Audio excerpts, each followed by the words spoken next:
addition to all the political and economic problems caused by partition, there is also a question of identity and psychological problems among the refugees and immigrants who moved from one country to another.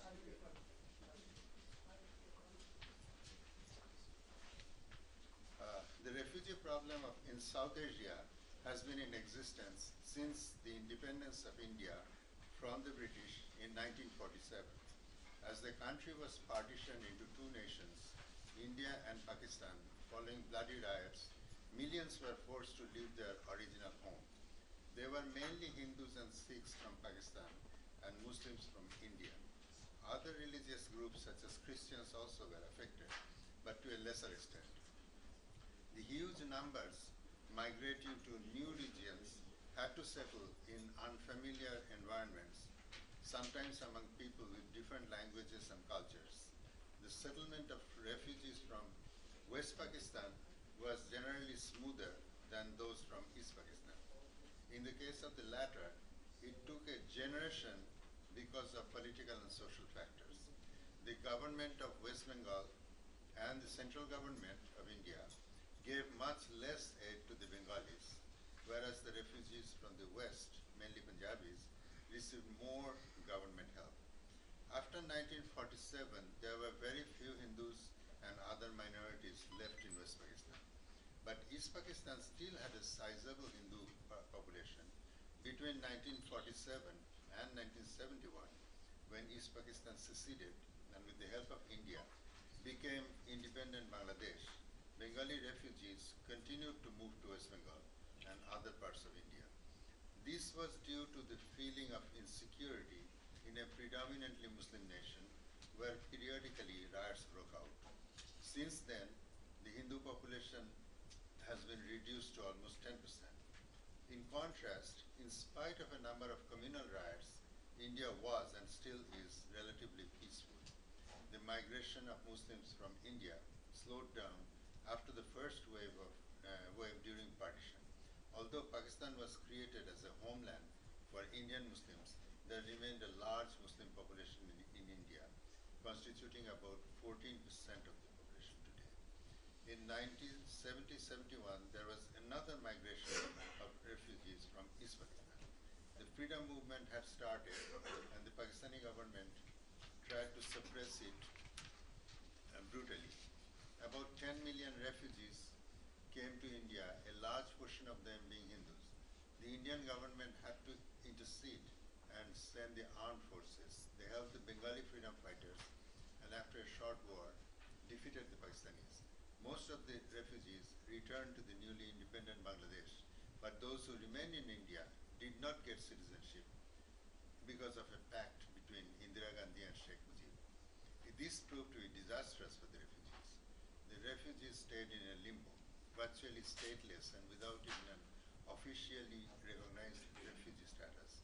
On the other hand, Bangladeshi Muslims crossed the borders for economic reasons and because of the Muslim vote bank were often given Indian citizenship so that they could vote for the party helping them in the elections. Even today, many Hindus are leaving Bangladesh, sometimes sending Bengal family members first and slowly moving their assets until their final move. Violence against Hindus and Buddhists in the 90s caused more refugees to enter India. In contrast, even the Babri Mosque and Godhra incidents did not result in large numbers of Muslims leaving India. Hindu refugees from Kashmir, an Indian state, are homeless in their own country. Sindhi Hindus who are still escaping Pakistan have lost their state. At least the Punjabis, recently there was a film shown about a group of Sindhi refugees who, about 150 of them, who were living in a camp in Delhi. And it took a lot of effort on the part of the human rights groups finally to get the Supreme Court have an order to let them stay in India and not to be deported.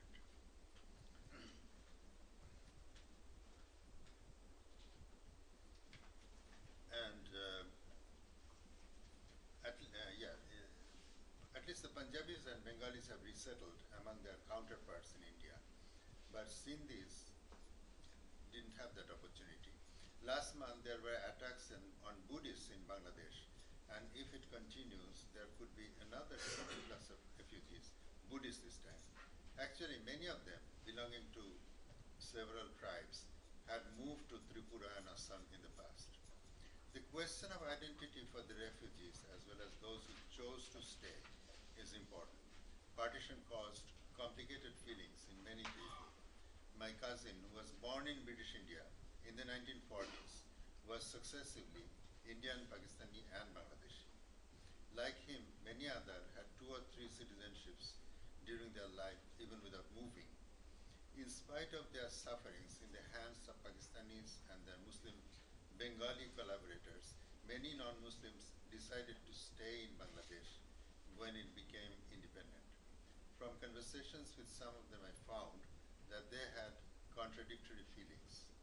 As successful professionals and businessmen, they were not particularly vulnerable to violence. They had generally good relationships with Muslims and were not afraid to express their opinion. At the same time, they had a feeling of insecurity which exists even today. There was no guarantee that they would be safe if another outbreak took place. This is in contrast to those who were less educated and lived in small towns and villages. The latter felt helpless and yet had a strong attachment to their homeland. If they could, they would send their children, especially daughters, to India. Hindu refugees from Pakistan have virtually given up their formal identity. In recent times, travel and cultural exchange have brought some limited contact and understanding between West Bengal and Bangladesh. This is almost absent in the case of Punjabis. Very few travel from Indian Punjab to the Pakistani Punjab, in spite of the much heralded open bus routes. Sindhis have no possibility of such travel to their former home state. The Hindus from other parts of Pakistan are in the same situation. As a result, Pakistani refugees are cut off from their original home. I have dealt with the situation of the Hindus primarily. Muslims who migrated from India to Pakistan also had suffered experiences similar to those of Hindus. The majority of them moved at the time of partition, and there was no continuous influence, unlike that of the Hindus. In Cairo in 1984, I met a Pakistani working for the Pakistan Airways. He told me with great sadness that he was unable to visit his elderly mother in India because the Indian government would not issue him a visa for security reasons. He had served in the Pakistani Air Force, and this was held against him. When I stayed in Karachi, the driver of the car I rented for city tour and a security guard of the hotel, both were from East Pakistan, and they were stuck in the West. They could not afford to fly to visit their relatives in East Pakistan, later Bangladesh. They had married Pakistani women and were trying to assimilate in the Pakistani society. They both were happy to meet me, a Bengali, although from India. In addition to financial hardships, such as finding new sources of income from employment or business, the Bengali Hindu refugees in West Bengal and other parts of India initially faced hostility from local peoples. The usual suspicion and resentment of newcomers made them feel uncomfortable. Even in West Bengal, where many of them had friends and relatives, were seen as troublemakers. Often they were ridiculed for their accent and habits, which were distinct from the West Bengalis.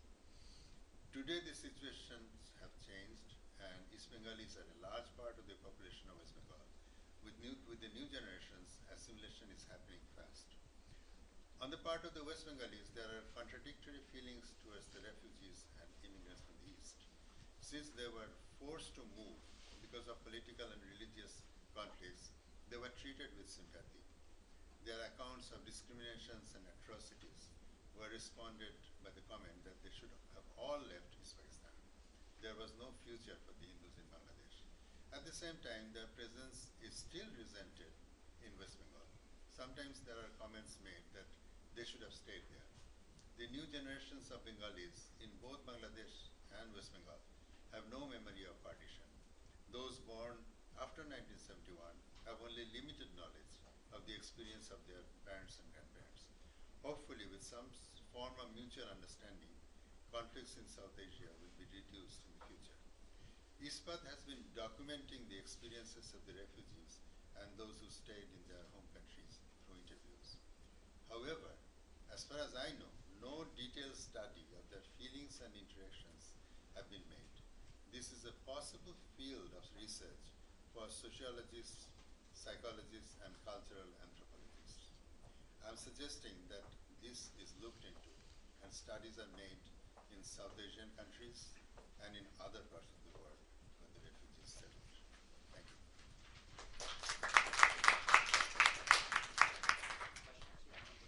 Questions? See, I have. See, what you said at one point that the Bangladeshis who went to India, but the Bangladeshis they tend to send their daughters to India. Why they tend to send their daughters to India? Because the girls felt actually more vulnerable. They very often they were abducted and converted to Islam or raped sometimes. So the parents are afraid for their safety. So it happens now, even now. Even now. And also, there was another problem. There were not enough possible bridegrooms to have them married. So they were sent to India for that reason as well. Mr. Gupta, you have mentioned about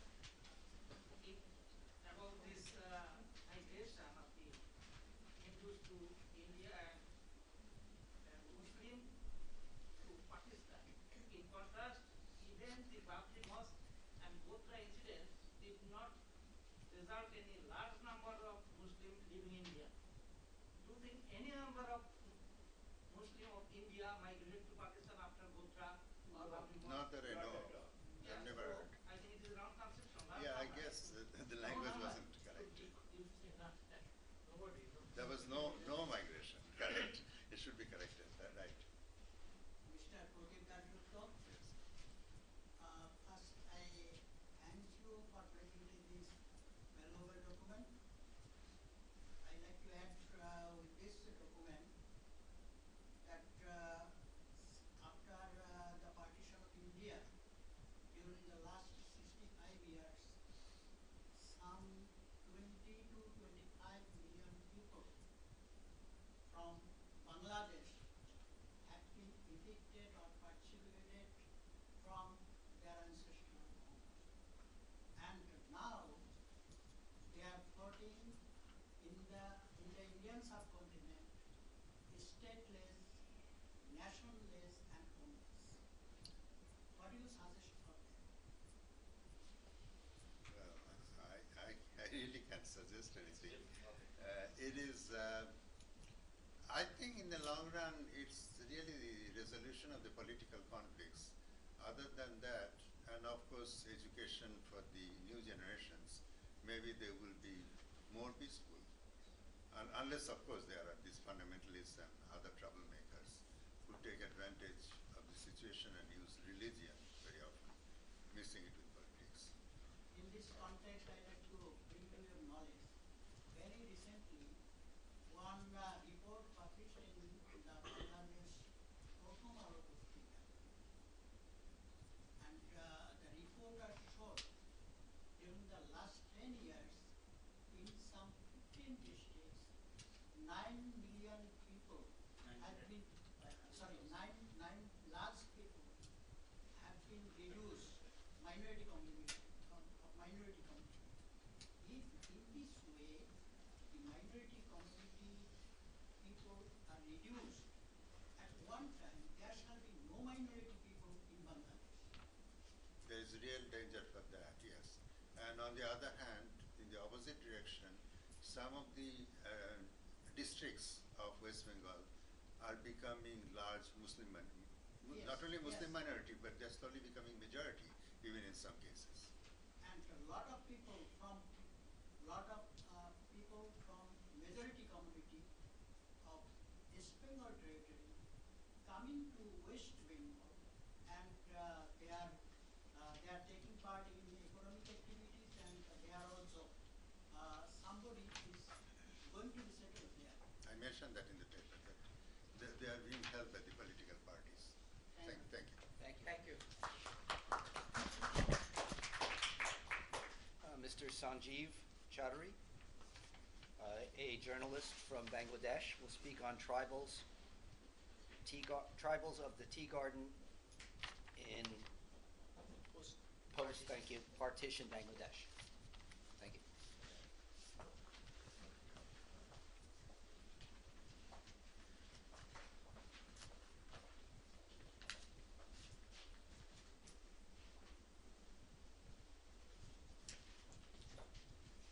Good day. I am Sanjeev Chaudhary, a Bangladeshi Hindu. Have come to New York. This is my second visit. This time I have come here to reach you and to have communication with you people in this conference. I shall share a few words about tea garden workers of Greater Sylhet district, which is very close to the Indian states commonly known as Seven Sisters. Since 902, the then British authority decided to make tea plantations in Darjeeling, Assam, and adjacent areas. At that time, Sylhet district of Bangladesh was a part of Assam province. People from backward districts of West Bengal, Odisha, and Bihar, UP, and from Andhra was taken as rather slaves for the work of tea plantation, and now they are the fifth generation, and their population is around 600,000. What happened after the 1937, when the then British authority prepared some laws to administer India? Since then, the tea garden workers also were getting some facilities and rather some protection about their human rights. Before partition, in the 1946 election, Mr. Jibon Sautal, his background was he was a tea garden worker. He was elected as MLA of the then Assam Assembly. But in the year 1947, prior to partition, when there was referendum in Sylhet that whether Sylhet will be part of the then East Pakistan or part of India, then these tea garden workers denied their voting rights. And it is most unfortunate that the then Muslim League leaders and the then Congress leadership of Assam, led by Bardoli, they were united to deprive their voting rights. So then Sylhet became part of East Pakistan. Since then, these tea garden workers, they have no access in education, they have no access in healthcare facilities, they have no access in any sorts of amusement. They are suffering a lot, and Now they are totally disconnected from their roots now in part of India. In Assam part, in Darjeeling part, in Duars and other areas, they were the same community, now divided into two parts. We found that at least 12 MLAs were elected since 47 to today in various elected bodies of India. They are getting, they have also problem, but they are getting education, they are getting other facilities, they are now capable to frequently visit to their root provinces. But those who are now the citizen of Bangladesh, they are deprived from everything, and there is none to say a few word even in favor of them.